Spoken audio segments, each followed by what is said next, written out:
Hello नमस्कार, मी पूजा पाचोरे आपलं MP house क्वीनमध्ये स्वागत करते आणि दिवाळीच्या सगळ्यांना शुभकामना आहे. आता मी बनवत आहे फराळाचं बनवायला घेतलं. त्याच्यामध्ये मी आज बनवणार आहे हे चिवडा, लड्डू आणि हे. तर सगळ्यात पहिले मी हे सगळं मुरमुरे, पोहे वगैरे हे सगळे चांगले चाळून घेतले आणि याच्यामध्ये थोडं कम तेल टाकून आहे ना पोह्याला असं हलकं हलकं परत करायचं. कम आचेवर हलकं हलकं हे घ्यायचं आणि सिकेल ह्या डाळ्या असतात ना त्या तशाच टाकून द्यायच्या त्याच्यामध्ये. त्याला तळायचं नाही, तळल्या की ते जळतात. त्या तशाच सिकलेल्या असतात म्हणून त्याला तसंच टाकून द्यायचं. तेल मी एकीकडे ठेवलेलं आहे आणि शेंगदाणे पण टाकलेले आहे फ्राय करायला.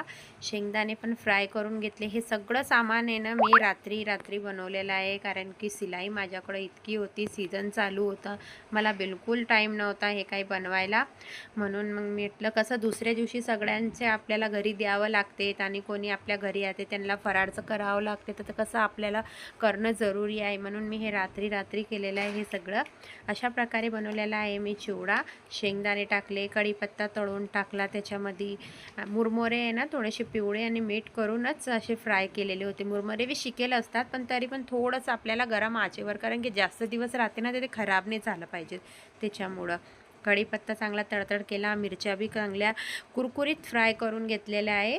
तशा वल्ल्या ठेवायच्या नाही, कुरकुरीत फ्राय करायच्या. अशा प्रकारे अगर चिवडा तुम्ही करून बघा, एक नंबर चिवडा बनतो. हा महाराष्ट्रीयन पद्धतीचा चिवडा आहे. महाराष्ट्रामध्ये जे पण माझा व्हिडिओ बघत असेल त्यांना माहिती आहे, त्यांच्या घरात असा चिवडा बनतो. ह्याच्यामध्ये मी धने आणि शोप टाकलेली आहे, त्याला चांगलं बारीक कुटून घेतलेलं आहे आणि पहिले सध्या मोहरीची फोडणी दिलेली आहे. तिखट मीठ मी वरूनच टाकणार आहे, कारण की त्याच्यात टाकलं की ते कसं गॅस खूप गरम राहतो ना, तर जळून जातो. मग हळद टाकली 2-3-4 चम्मच, तर मी हळद टाकली आणि ते काय उडून जाते ना मग नंतर. आणि चवीपुरतं मी मीठ टाकलेलं आहे, बरोबर, जास्त अंदाजाने नाही, जितका आपल्याजवळ आहे मसाला त्याच्या हिशोबाने. आणि तिखट वखट म्हटले मी 4 चम्मच आणि 1 चम्मच भरून मी ही साखर टाकलेली आहे. कसं चिवड्यामध्ये थोडीशी निंबूसत्व पण टाकतात, पण मी टाकत नाही. आमच्या घरात लेकरांना कुणालाच आवडत नाही, ते म्हणत होते मम्मी निंबूसत्व नको टाकायचं, म्हणून मी अशा प्रकारे चिवडा बनवलेला आहे. आमच्याकडं काय भांडेच नाही आहे बनवायला, बरोबर ह्याच्यामध्ये भाजायचं आणि मग त्याच्यामध्ये ह्या टाकीमध्येच मी बाजू टाकलेलं होतं. मोठे भगुने नाही आहे, फक्त हाच एक मोठा भगुना आहे, म्हणून मग मी टाकीमध्ये घेऊन आणखीन त्याला फ्राय केले. 1 किलो पोहे आणि त्याच्यामध्ये अर्धा किलो मुरमुरे म्हटलं तर ते 1.5 किलोचा होऊन जाते ना, 1.5-1.25 किलोचा, त्याच्यामुळे नाही. आणि ही खारी बनवायला घेतलेली आहे मी, खारी पापडी. मैदा आहे, मैद्यामध्ये 1 किलो मैद्यामध्ये मी अजवाईन टाकलेलं आहे, मुठीभर, चुटकीभर नाही, मुठी म्हणजे समजून घ्या 1 चम्मचच आपला पोहे खायचा. आणि असं कडक टाईपचं मी कणिक भिजून घेतलेलं आहे आणि मोठी आणि थोडंसं मोन वगैरे टाकलेलं आहे. मोठी पराते करून मग ते ह्याच्यामध्ये तेल आणि मैदा असतो, मैद्याचं हे करून ठेवलेलं आहे बेटर, आणि हे परत ठेवून द्यायची पोळीची.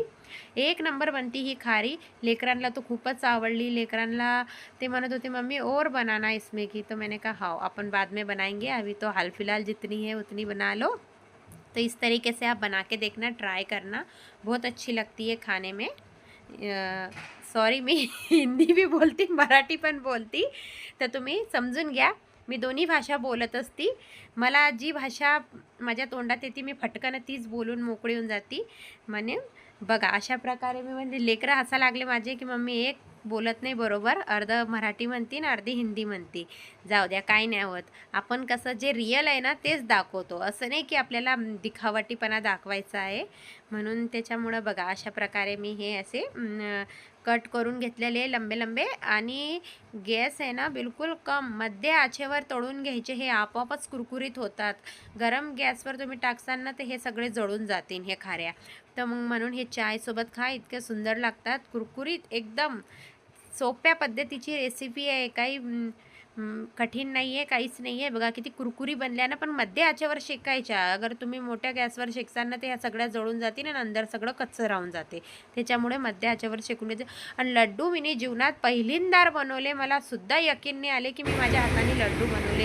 याच्या पहिले माझी मम्मीकडनं मी बनवून घ्यायची लड्डू वगैरे, पण पहिल्यांदा मी लड्डू बनवले. बघा मला इतकी खुशी होत होती ना हे लड्डू बनवताना, मी एका हाताने नाही 2-2 हाताने दाबू लड्डू बनवले.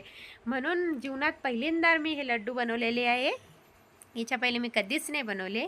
व्हिडिओ आवडल्यास चॅनलला सबस्क्राईब करा आणि छान छान कमेंट्स करा, जेणेकरून मी रोज अशा प्रकारे आपल्यासाठी व्हिडिओ बनवेल. बाय.